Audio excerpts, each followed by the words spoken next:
Ele é bacharel em Direito pela Universidade Presbiteriana Mackenzie, especialista em Direito pela Escola Paulista de Direito, mestrando em Direito pela PUC de São Paulo e membro das associações Mundial, Latino-Americana, Gaúcha e Pernambucana de Direito Médico, convidado pela Unesco para o Congresso Mundial de Bioética, que acontece em Israel. O Arena Livre tem o prazer em receber o Washington Fonseca, advogado, professor de Direito Civil e Biodireito e chefe do Departamento Jurídico do Sindicato dos Médicos do Grande ABC. Vamos falar sobre ortotanásia, a chamada morte digna, correta ou mais natural, e conhecer as implicações do direito sobre o tema. Conosco nesta arena os deputados Fernando Capês, do PSDB, Jorge Ratto, do PMDB e Ulisses Tassinari, do PV. Um prazer em recebê-los em nosso estúdio. Muito bem-vindo ao estúdio da TV Alesp. Vamos falar um pouco das diferenças para quem não conhece esse tema tão instigante, o tema do programa ortotanásia, mas eu queria que o senhor explicasse a diferença. Ortotanásia, eutanásia, distanásia. Bem-vindo, doutor. Muito obrigado, agradeço a oportunidade. Trata-se de um tabu que tem que ser discutido sim em sociedade. São temas que merecem ampla discussão e não só nesta casa, mas em âmbito geral. E a ortotanásia, ela se difere totalmente da eutanásia e da distanásia.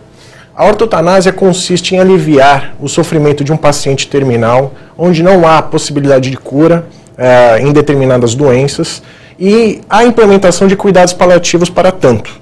Ou seja, permite-se que esse paciente chegue ao curso natural de sua vida, sem que haja qualquer tipo de sofrimento. Muitas vezes um tratamento, onde não há uma cura, como um câncer, uma quimioterapia, onde um procedimento é muito invasivo, sacrifica e obviamente acarreta problemas de ordem não só emocional ao paciente, mas à sua família. A eutanásia é um encurtamento da vida desse paciente, aonde, por uma questão de sofrimento, ele próprio decide tirar, com o auxílio de uma pessoa, a sua vida como uma válvula de escape, se assim a gente pode dizer. E a distanásia é o prolongamento da vida de forma artificial e, consequentemente, traz sofrimento a esse paciente em situações onde a cura se faz inviável. Sim. Sobre os modelos, a gente, ao longo dessa conversa, vai falar com mais detalhes, mas eu convido a participação do deputado Fernando Capês para beber na fonte do direito, haja vista que estamos aqui ao lado também de dois deputados médicos. Ótimo. Eu queria cumprimentar o professor Washington Fonseca, pessoa por quem nutrimos amizade já há algum tempo. É uma honra para esta casa receber Vossa Senhoria, que aprofundou, entre os seus vastos conhecimentos, nessa seara dos crimes contra a vida, mas especificamente na ortotanásia, distanásia e a eutanásia. Ulisses Tassinari e Jorge Ratto, dois deputados médicos competentes, que têm feito um trabalho excelente nesta casa, não se limitando, é verdade, a sua atuação aos campos da sua área de conhecimento, mas indo muito além. Ainda brincava com o deputado Jorge Ratto, deputado da área da segurança pública, né?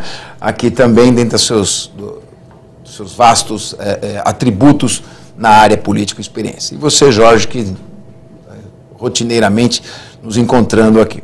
Então, eu deveria endereçar uma pergunta, doutor Washington, o que você gostaria de fazer? Sim, a primeira intervenção, consideração ou pergunta.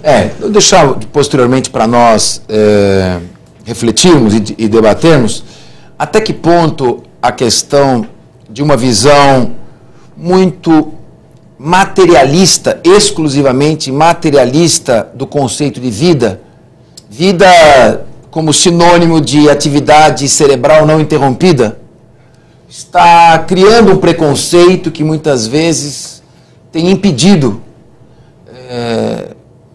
métodos de alívio de sofrimento intenso. Então se vê que onde a vida há esperança, então se vê aquele corpo já completamente sem prognóstico de recuperação, todo agredido por tubos, por uma série de aparelhos que mantêm artificialmente o batimento cardíaco, quando há uma possibilidade nula de retorno, mas que, por uma visão materialista, positivista, se impede a interrupção da vida. Até que ponto nós, no futuro, olharemos para isso como um atraso, como uma visão de responsabilização objetiva, de despreocupação com a vida no seu real sentido, como capacidade para usufruir dignamente de condições mínimas. Era essa a primeira reflexão, Jorge, que eu gostaria de deixar aí aos amigos. Doutor Washington.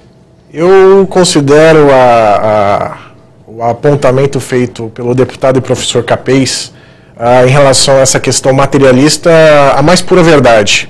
Muitas vezes nos defrontamos com questões egoístas da família, onde propriamente um prognóstico do paciente não tem mais qualquer opção ou situação de cura.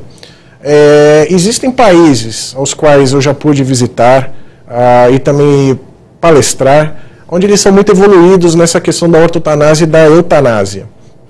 Países como, por exemplo, a Suíça, outros países europeus também, que a gente poderia elencar aqui, a discussão é bastante acalorada. Muitos ingleses, por exemplo, vão até a Suíça, onde existem clínicas de eutanásia para pôr fim a esse sofrimento. Ou seja, existem alguns estados nos Estados Unidos que a discussão ainda é acalorada também. Eu acredito que pela informação, deputado, o acesso à informação da população, a educação, para que todos tenham a oportunidade de entender um pouco melhor do que se trata o tema, e hoje aqui é uma excelente oportunidade para que possamos abrir esse leque de discussão, para justamente verificar que situações onde não há um prognóstico positivo para esse paciente, tem que ser dado um curso natural para essa pessoa. Um prolongamento é um sacrifício, ao meu ver, em vão, e que, obviamente, traz um sofrimento não só para o paciente, mas muitas vezes para outros entes da própria família. Ô Jorge, só para deixar claro, inclusive com os nossos colegas, o telespectador, ninguém está falando em um processo de interrupção da vida, mas deixar o curso causal seguir normalmente, ou seja, não interferir artificialmente para prolongar. Não é isso? Nós estamos dizendo é simplesmente deixar com que naturalmente o processo se desenvolva para onde tem que ir. E não simplesmente promover uma ação efetiva de interrupção da vida. Perfeito. Deputado, doutor Ulisses Tassinari, bem-vindo mais uma vez a esta arena. Muito obrigado. Saudar a todos os componentes desse debate. E eu quero dizer, como médico, dar o meu testemunho. Eu já sou um médico bem antigo, de 50 anos de formado, então esses conceitos mudaram bastante. Entende? Ortanasia, a gente falar antigamente nisso seria um absurdo, né? E hoje nós nos sentimos reconfortados, amparados realmente, entende? Apesar de no Código Penal ainda não constar definitivamente, mas amparados por uma resolução do Conselho Federal de Medicina, que já ganhou uma liminar. Hoje essa resolução é considerada perfeitamente constitucional. Então nós nos sentimos hoje amparados, aliviados mesmo, porque muitas vezes nós éramos colocados mediante uma situação, um paciente na UTI, sem qualquer perspectiva de cura, prognóstico fechado. Então, lá usando equipamentos, medicamentos, de uma maneira completamente infrutífera, para não dizer em questões de menos importância, mas que não deixam de ser importantes também, quer dizer, está lá ocupando um leito e desnecessariamente os medicamentos caros, manutenção cara. Então eu acho que a ortotanásia realmente é uma coisa muito justa, é a coisa certa, é a coisa correta, é a coisa digna. Eu acho que isso a gente mostrar principalmente isso, que ela é que realmente vai de encontro com a dignidade humana. Eu acho que, por vezes, nós deparamos com pacientes que eles mesmos tomam iniciativa. Doutor, o senhor me deixa morrer em casa?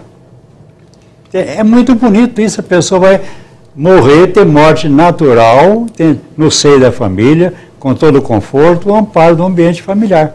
Então, eu acho que eu, como médico, já um médico antigo, eu me sinto hoje muito mais aliviado, amparado, assim, psicologicamente e de consciência tranquila também, para, se necessário, apelar para o uso de uma ortotanásia. Se o senhor me permite, deputado, eu passei por uma experiência pessoal com a ortotanásia. Meu avô, falecido ano passado, era portador de câncer, e num dado momento, ele teve câncer de próstata, foi muito bem tratado, mas chegou num dado momento da vida dele que o tratamento restou infrutífero. E seguiu-se uma metástase ou seja, o câncer numa linguagem mais simples para que os telespectadores possam entender, se espalhou pelo corpo e não havia mais a possibilidade de cura dele. Inclusive ele se tratou no Hospital AC Camargo, aqui em São Paulo. Referência No segmento. E cuidado lá pelo setor, pelos médicos do setor de cuidados paliativos. Eu posso garantir, com muita propriedade, que fui testemunha viva disso, que o meu avô morreu com muita tranquilidade, dignidade e conforto. Porque nos foi deixado muito claro, para todos os entes e para ele próprio, que se a quimioterapia continuasse, haveria só prejuízo ao organismo, haveria desconforto, ou seja, uma série de situações que não seriam convenientes. Foram introduzidos medicamentos que deram conforto e ele morreu com muita tranquilidade e serenidade. Ou seja, de fato é o curso natural da vida e foi dada a dignidade ao meu avô. Eu acho que é importante nós frisarmos sempre, porque às vezes pode causar assim, um espanto, uma indignação, que ele não foi abandonado. Ele continuar tendo tratamento paliativo, um tratamento que vai confortá-lo, não vai deixá-lo ter dor. Sim. Então a gente insistir nesse aspecto. Não, alguém pode interpretar que nós, pura e simplesmente, desligamos o aparelho e o deixamos para morrer da maneira que seja. Então nós queremos que ele morra de uma maneira digna, sem sofrimento. Sem a menor sombra de dúvida. E existe tecnologia para isso. O que eu defendo, particularmente, e eu acho que a eutanásia é um caminho que não tem volta, se forem implementados medicamentos, cuidados, tecnologia para dar conforto a esse paciente, e de repente surge uma cura para um determinado problema, se a eutanásia tivesse sido aplicada, essa pessoa não teria a chance de se curar e, consequentemente, não poderia usufruir. É irreversível, né? É irreversível. A tecnologia tem que ser usada de maneira positiva para o paciente. E, obviamente, a família acaba por lucrar com essa situação, porque não sofre também esse desgaste que propriamente o doente passa. Então é muito importante sim esclarecer, parece uma palavra muito complicada, ortotanásia, mas não é. A gente tem que deixar muito claro à população que é um procedimento que deve ser adotado, deve ser difundido e entendida a sua aplicabilidade. Deputado Jorge Rato, muito bem-vindo a esta arena mais uma vez. Obrigado. Eu quero agradecer ao Jorge, a Arena Livre, essa oportunidade de estar aqui, junto com meus caros colegas Fernando Capês, que é um grande especialista em leis, em poder judiciário, e também ao lado do nosso colega, Dr. Ulisses Tassinari, que é médico, colega nosso, mas também essa felicidade de estar hoje com um jovem professor, advogado, Washington Fonseca, que vai tratar de um tema extremamente importante. Acho que os telespectadores da TV Alesp vai ganhar muito, porque é um tema que procura se discutir o menos possível. São momentos fragilizados, né, que a família convive, naquele momento difícil, em que o médico, a família e as pessoas não sabem qual é o melhor caminho. A gente vê um sofrimento de uma pessoa que está numa fase terminal, aquele drama que comove a todos que estão lá presentes, os familiares, e também é um drama para os próprios médicos. A função do médico, obviamente, é prolongar a vida, nem que seja por um segundo, um minuto.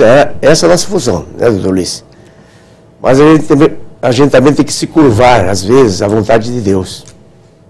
Infelizmente ou felizmente, esse momento chega para todos nós.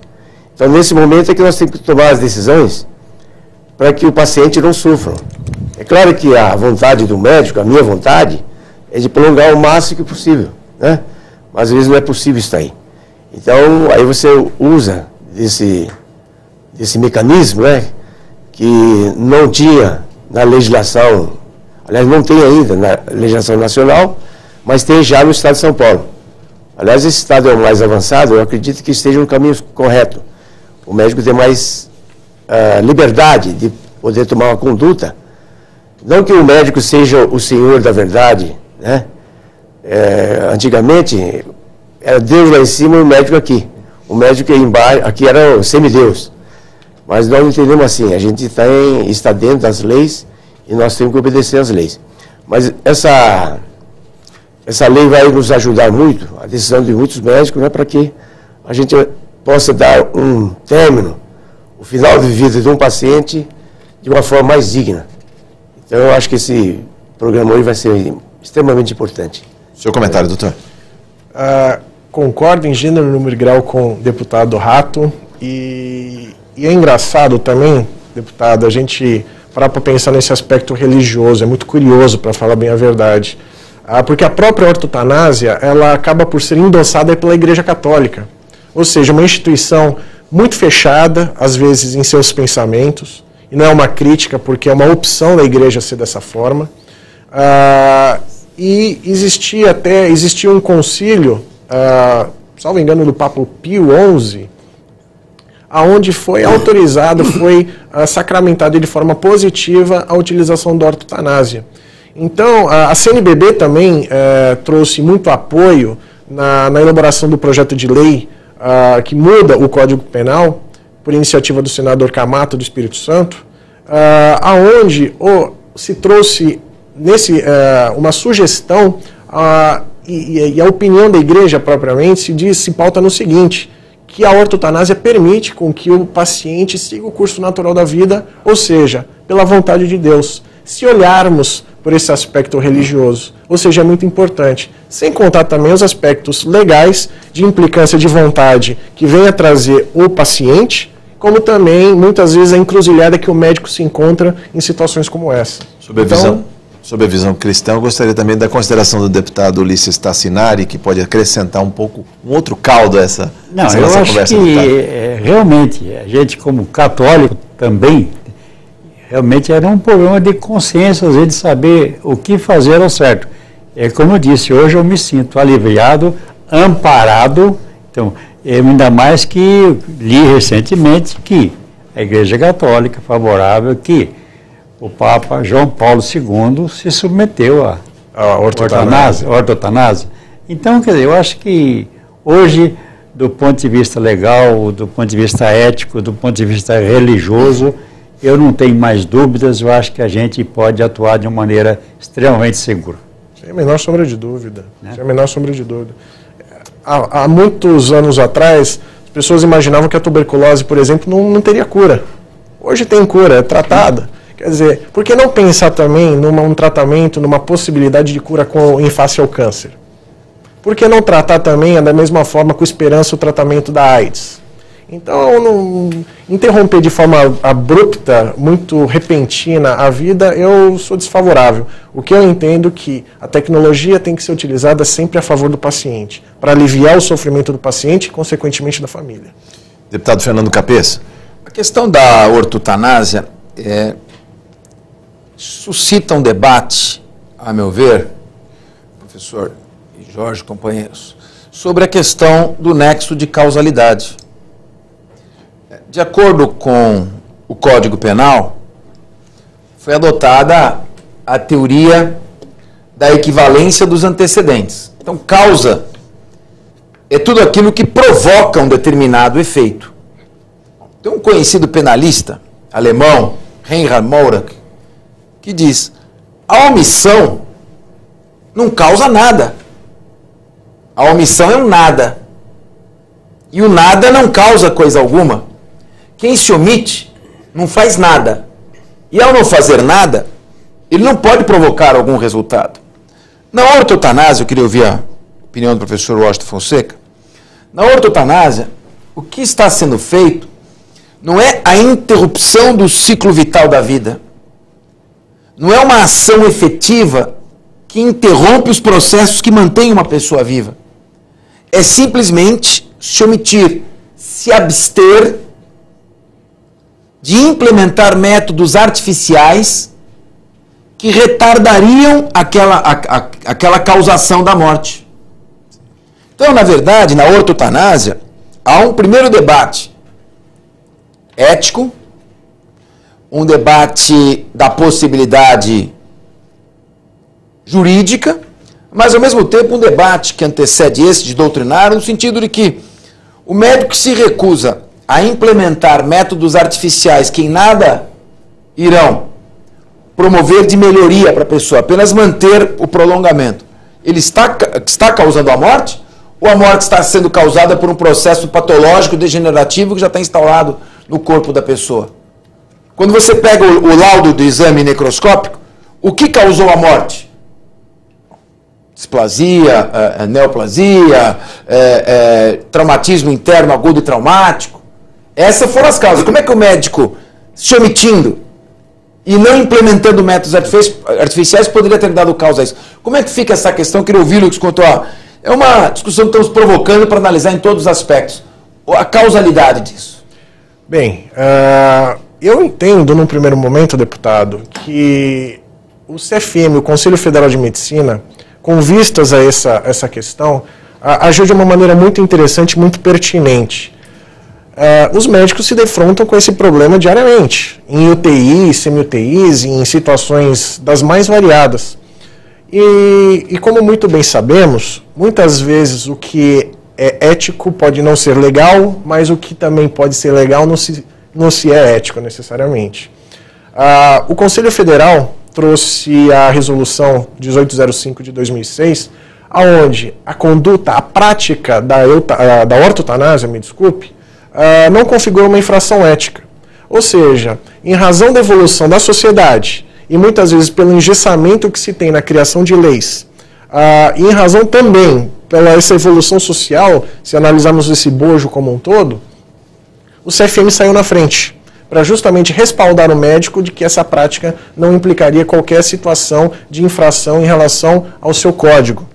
Agora, muito feliz me deixa como advogado e como operador do direito, é o quê? E saber que existe um projeto de lei que tramita no Congresso, já aprovado pelo Senado, onde se tira a tipicidade da conduta, consequentemente, numa linguagem mais simples, faz com que aquela prática não seja encarada como um crime e, obviamente, possa ser trabalhada de uma maneira muito mais tranquila, não só do ponto de vista do médico, que atua de maneira direta com o paciente, mas também com quem, obviamente, se submete. Uma curiosidade, esse projeto que vai descriminalizar a ortotanásia, porque, na verdade, a eutanásia, a ortotanásia não estão definidas como crime. Sim. Não há um crime, eutanásia, ortotanásia. O crime é matar alguém. E matar alguém por relevante valor moral. Então seria o homicídio privilegiado. Então quando se fala em descriminalizar, porque nós somos da área, sim, mas o nosso telespectador que está assistindo não conhece. O Código Penal, no artigo 121, descreve como crime matar alguém, que é o homicídio. Artigo 121, lá na cabecinha do artigo. No parágrafo 1º, tem o homicídio privilegiado. Matar alguém sob o domínio de violenta emoção, por relevante valor social ou por relevante valor moral. No caso, o relevante valor moral seria para atenuar o sofrimento da pessoa. Esse é o crime, homicídio privilegiado. Como é que se faria? A meu ver, a ortotanásia já não está aqui. Sim. Porque quem simplesmente se abstém de implantar uma sequência de métodos artificiais, não provoca. Já não está aqui. Agora, como é que ficaria essa redação? Como é que nós faremos essa distinção? Como é que se definiria a eutanásia e a ortotanásia nesse projeto? Bem, voltando ao que o senhor falou, deputado, em relação à tipificação, de fato, o legislador, como o senhor muito bem sabe, na qualidade até de procurador de justiça aqui do Ministério Público, não tem a possibilidade de prever toda a conduta que o ser humano possa vir praticar e ser encarada como crime. Obviamente, situações podem ser encaixadas, o caso concreto ser encaixado numa situação teórica prevista dentro do Código Penal. Eu acredito, dentro do meu ponto de vista técnico, e o que eu acompanho também em discussões com os médicos, enfim, com pessoas ligadas à área da saúde, é que o tema tomou uma tamanha proporção em termos de discussão que houve sim a necessidade de trazer à baila uma pontuação própria para essa prática, para que pudesse ser encarada, ser colocada propriamente em lei. Então, eu não vejo outra alternativa de se colocar de maneira expressa, dentro do próprio código, a essa prática, visto a necessidade que se tem a população e a situação corriqueira que os pacientes passam dia a dia diante aí de um sofrimento e de muitas vezes de um tratamento sem a possibilidade de cura. Então, nesse caso específico... Define a eutanásia como crime e esclarece no parágrafo que é a ortotanásia... Sem a menor sombra de dúvida. Essa seria a maneira correta. Sobre as mudanças no Código e boas práticas em ortotanásia no próximo bloco do Arena Livre, que volta em instantes.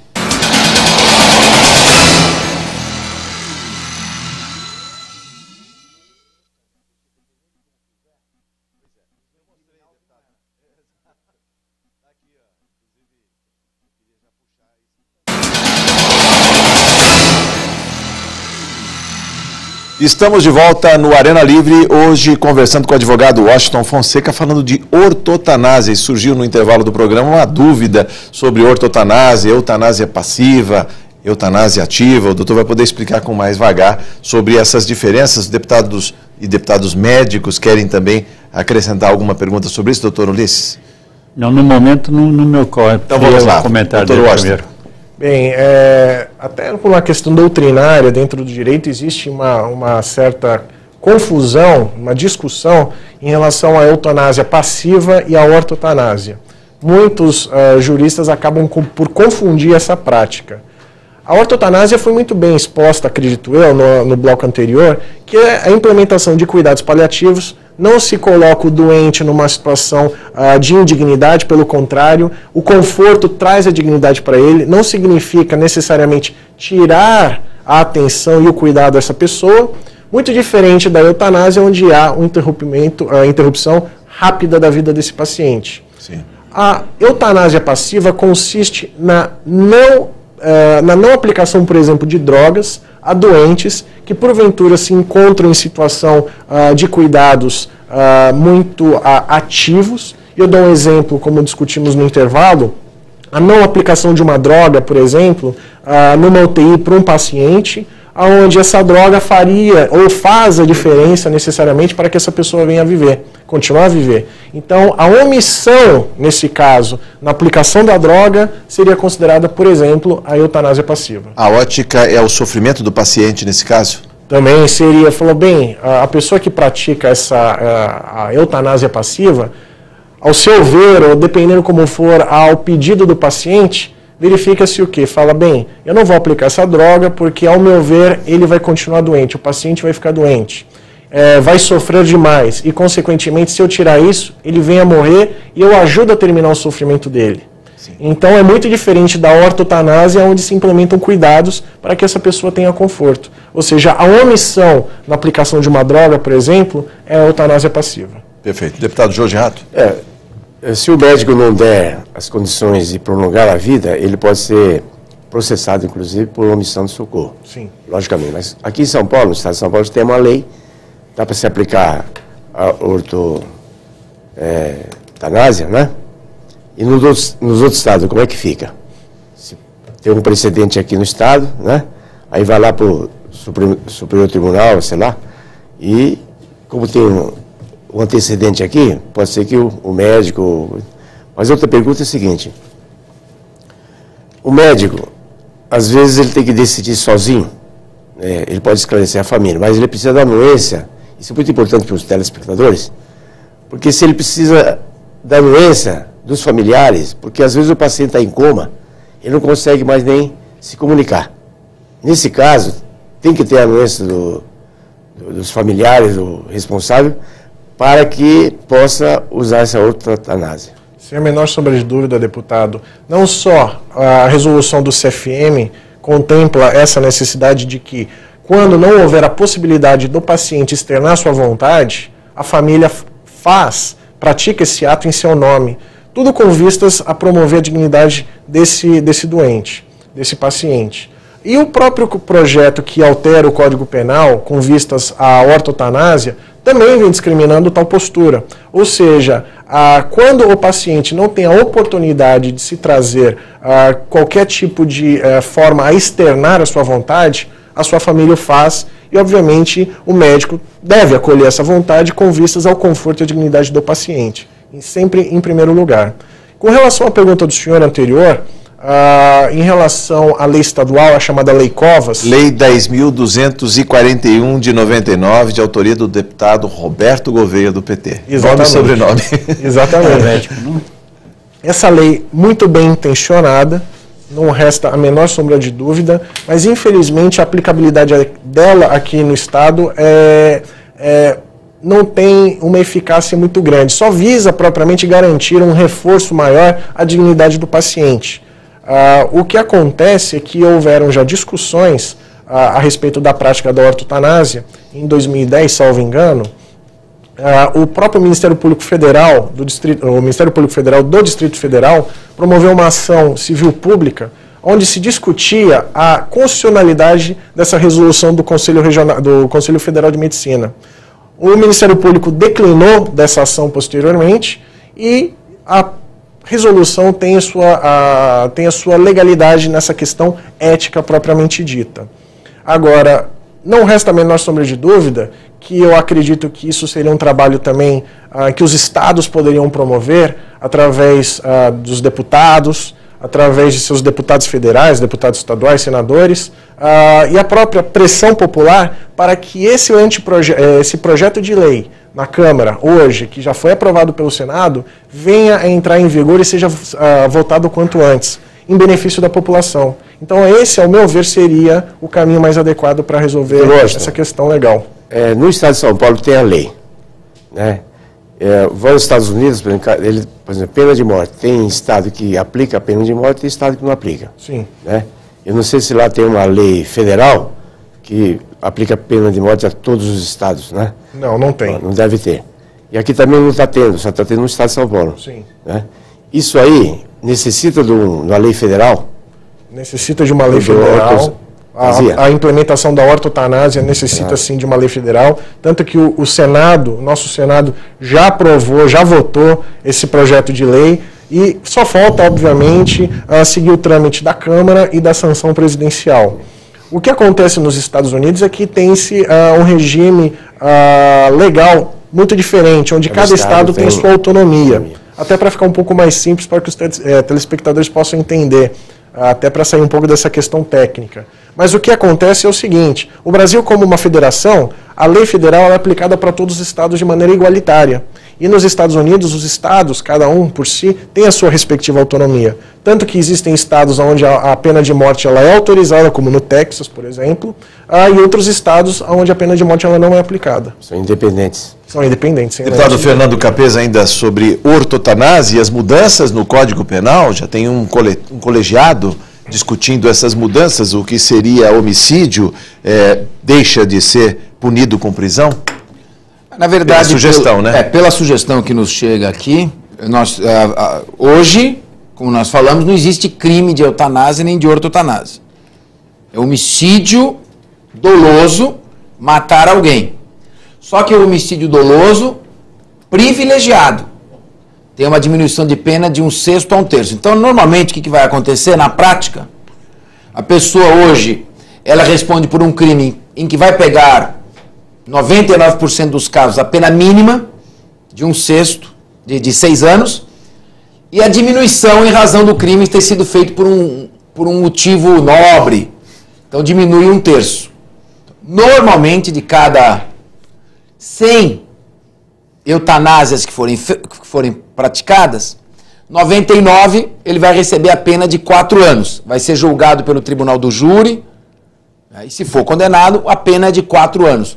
4 anos, ele pode cumprir regime aberto, ele poderá eventualmente ter algum tipo de benefício, não vai para a cadeia. Pelo que eu estou vendo aqui, vai deixar de ser, o professor Washington vai comentar, mas vai deixar de ser homicídio privilegiado, o que me parece correto, porque homicídio privilegiado é o sujeito que, no meio de uma discussão, no calor de uma discussão, completamente descontrolado, por alguma provocação da vítima, vai e mata. Isso não pode se equiparar a uma eutanásia. Então vai ser um crime num capítulo próprio, com pena de 3 a 6 anos de reclusão, em que a pena ficará, em vez de 4, a pena mínima será de 3 anos.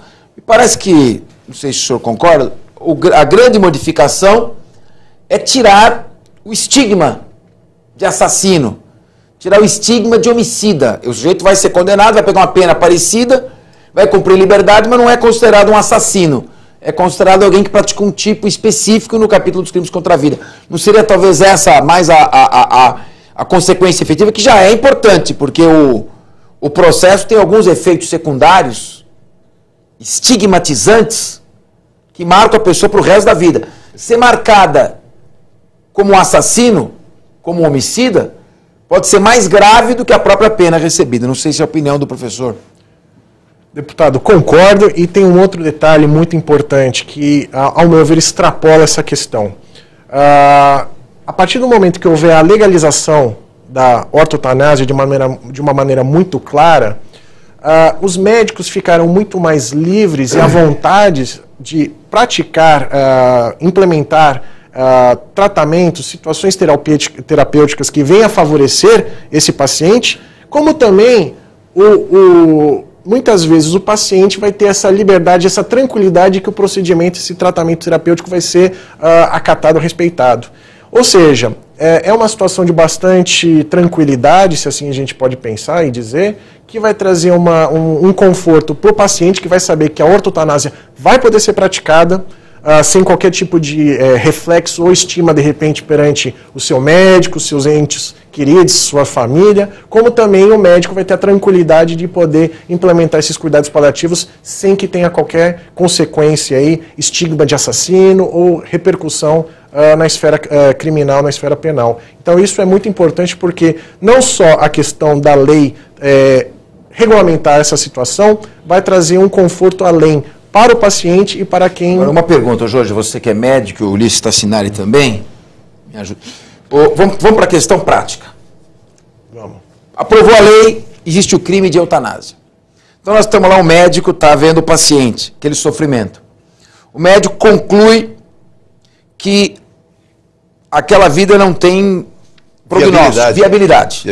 Tá, o sujeito está lá na UTI, ocupando um leito, aquele sofrimento da família, o corpo sendo degenerado, corroído pelo câncer. Corroído. Bom, o médico vai lá, faz o estudo de procedimento, consulta a família e desliga a aparelhagem. Ele teve uma ação ativa. Sim. Desligou.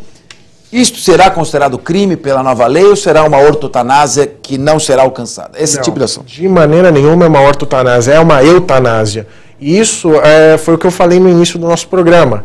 Isso não pode ser encarado como solução para o paciente, porque podem surgir técnicas, podem surgir situações onde esse paciente pode ter uma expectativa, dependendo da doença, dependendo da patologia, uma situação de cura ou um benefício. Doutor, então, rapidinho, porque os colegas têm perguntas também. Claro.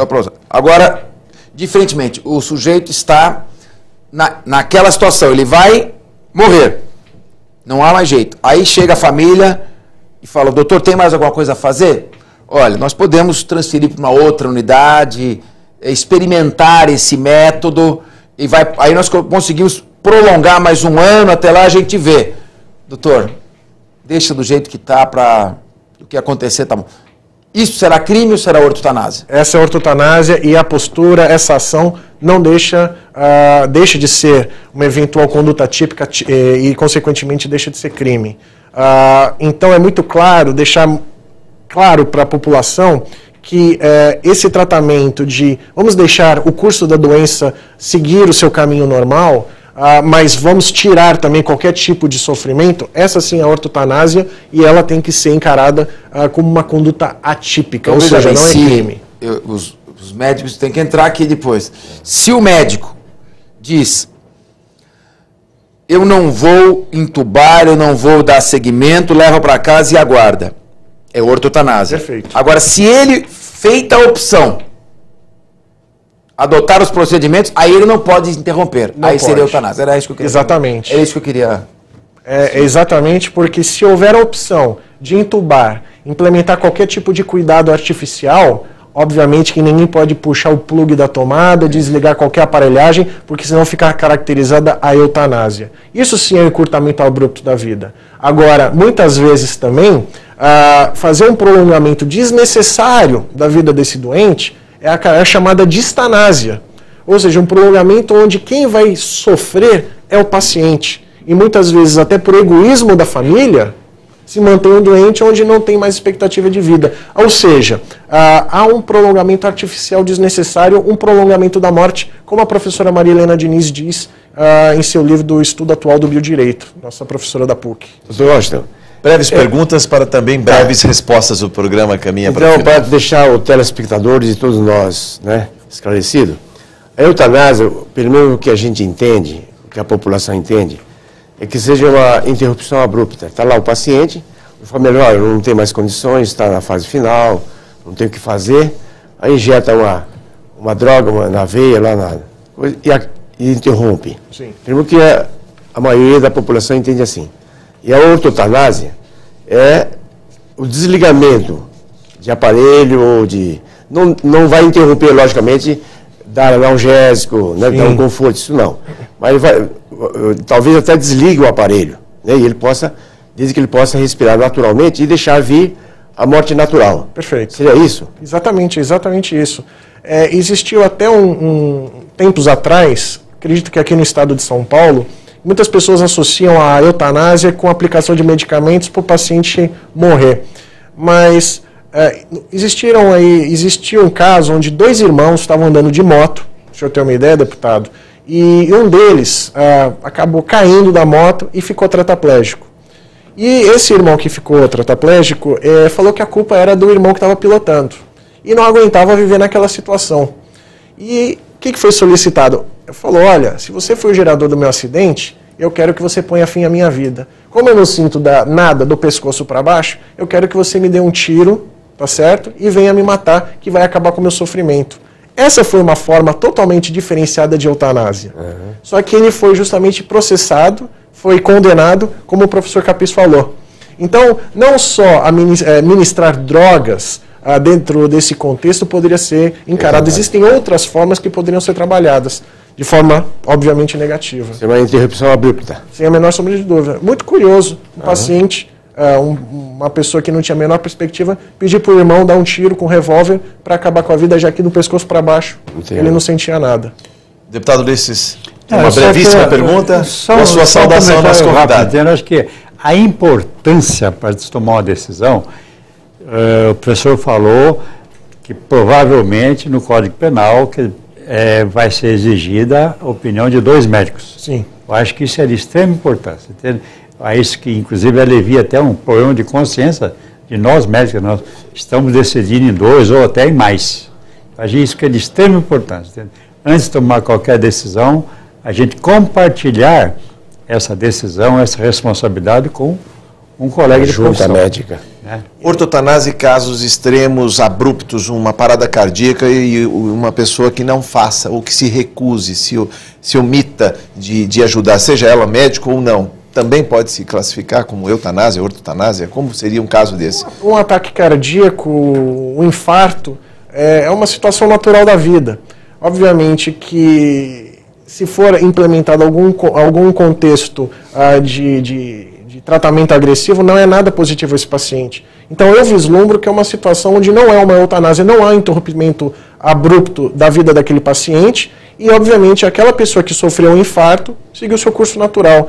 Ou seja, para que seja caracterizada a eutanásia, é necessário sim um terceiro que venha interromper a vida dessa pessoa. Sim. E se vocês me permitem também falar, eu tenho muito orgulho em dizer que o Brasil tem sido exemplo fora, no exterior, e as pessoas buscam, os acadêmicos, e eu tenho contato com acadêmicos na França e no Oriente Médio, buscam as experiências não só legislativas aqui do Brasil, aqui do nosso estado de São Paulo, mas com esse projeto do Código Penal, e como também situações atreladas ao Conselho Federal de Medicina, onde busca-se também o quê? Uma mudança legislativa. Você pode falar em boas práticas, doutor Washington? Sem a menor sombra de dúvida. Ou seja, inclusive para levá-las para o Congresso Mundial em Israel. Tanto que a Unesco, eu vou ser o único brasileiro que vai debater o assunto nesse congresso da Unesco em setembro, e existem possibilidades de mudanças legislativas naquele país por conta das experiências trazidas no Brasil, no Uruguai e na Colômbia.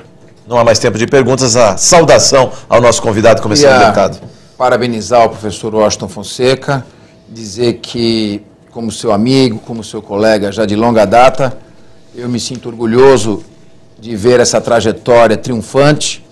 e desejar que esses estudos possam redundar na aprovação de uma lei que seja feita com base no entendimento dos especialistas e não leis chutadas, como, por exemplo, a recente lei de 2009, segundo a qual, para quem pratica estupro contra uma vítima maior de 14 anos, a pena é maior do que para quem pratica estupro contra uma vítima que faz 14 anos no dia do seu aniversário.